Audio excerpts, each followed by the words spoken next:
there, Janet Fritz here for Galaxy Girl Creations. Welcome to my channel, and welcome to Cutfile Confidence, where MK and I are teaching a class on how to use cut files, and the class comes with 25 cut files. We're going to be using 13 of them right here on YouTube for everyone to join in, and then the rest of them will be used in private Zoom sessions starting in September.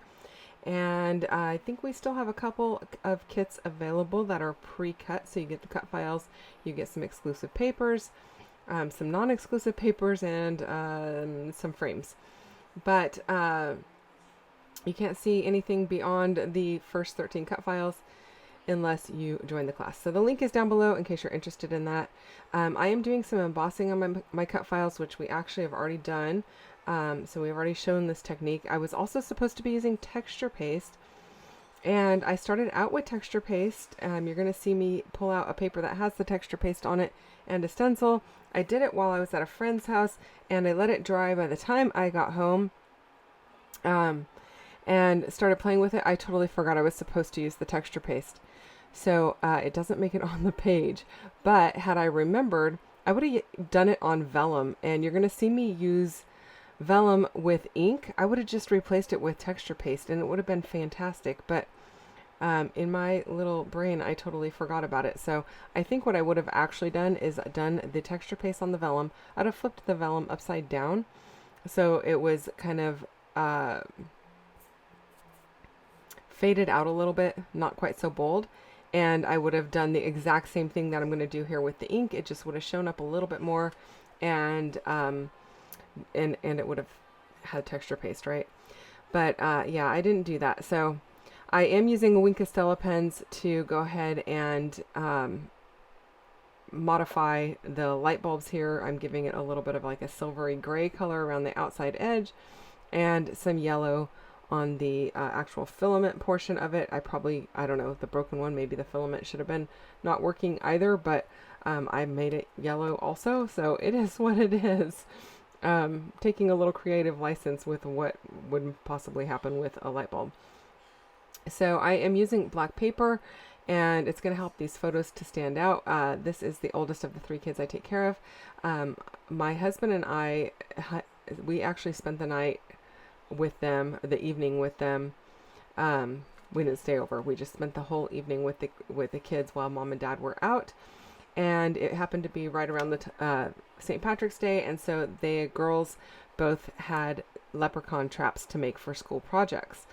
So I kind of worked with the older one, and my husband kind of worked with the younger one.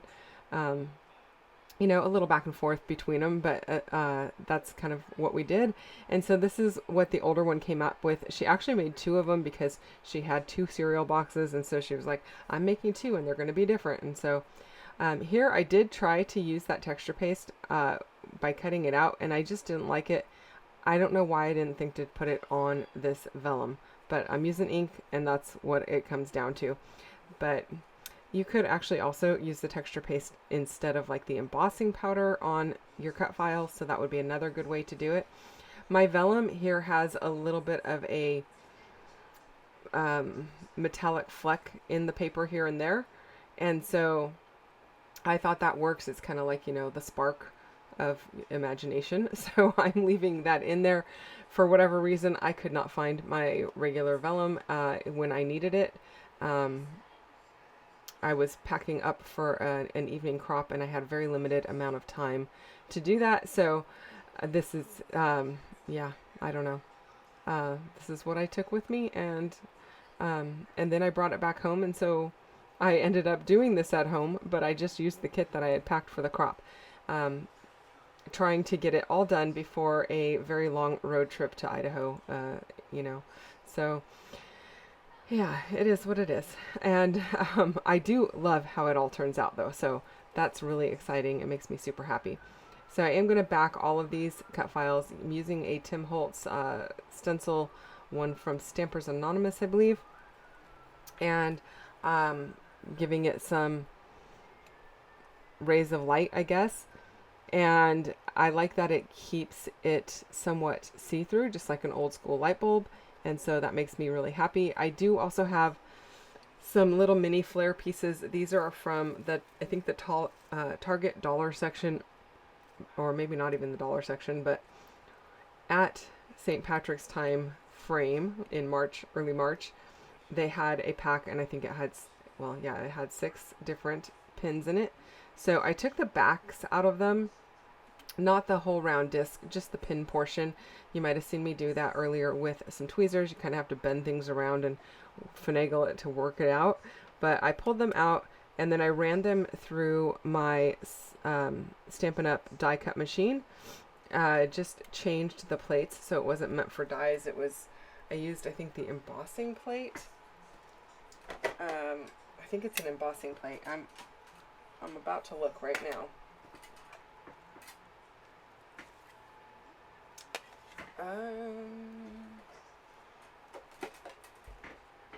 Yeah, it's an embossing plate for embossing folders. So I used that instead of my base plate. So it's a little bit thinner than the base plate.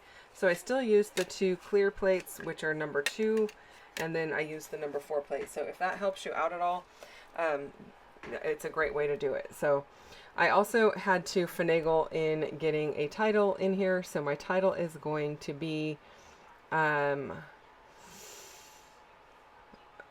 don't know. I made a leprechaun trap. No, something like that. Something about a leprechaun trap. So yeah, that was really super helpful, right? I'm sure I will see it here as it comes up, but it was like a week ago that I made this. So it's been a very long week. Yeah, I'm not going to go into a lot of details, but it's been a very long week and a lot going on. So my brain's a little bit mush, and I'm super tired. So I apologize for that. But the word leprechaun, I did have to, I originally was going to use some 3s for the E's, but I didn't like how it looked. So I used some other letters that are kind of like C's, and then I'm going to just take one of the exclamation points and make the cross piece for the E, and that's going to finish it off. I think I also had to use, it was either a Q, or I think it was a Q that I used for the A, and I just trimmed off the part of the Q that hangs down. So yeah, I had to kind of Frankenstein a bunch of them, and foam letters are actually really fantastic for that. Foam letters are really easy to make them kind of say what you want to say, and to just modify the letters. It's easy to put them back together. Normally, in this case, I would pull out some dies and just use my dies, but again, time, it was of the essence, and so this worked well, and that's what I'm doing here. But I do love using my dies, and I love doing my own thickers. So but I am still trying to use up the thickers in my stash, so if I can, I will try to use them as much as possible. So here I am just gluing everything down. I'm liking how that's looking. The title is going to probably bring in quite a bit of the embellishments in the bottom right hand corner, aside from the cut files. And so here is where I am making the title. If you're wondering about those small letters, they are an old set from Paper Tray Ink, and they stamp the green. All of the green part is stamped, and then I have a die that cuts them out. And actually, I thought I had lost my die, and then I've been looking for it for, I don't know, a year maybe, and I just found it nestled in all of those letters.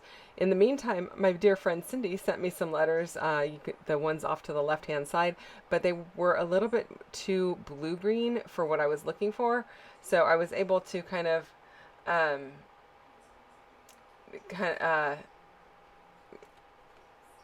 just mix and match the lime green and the darker green. So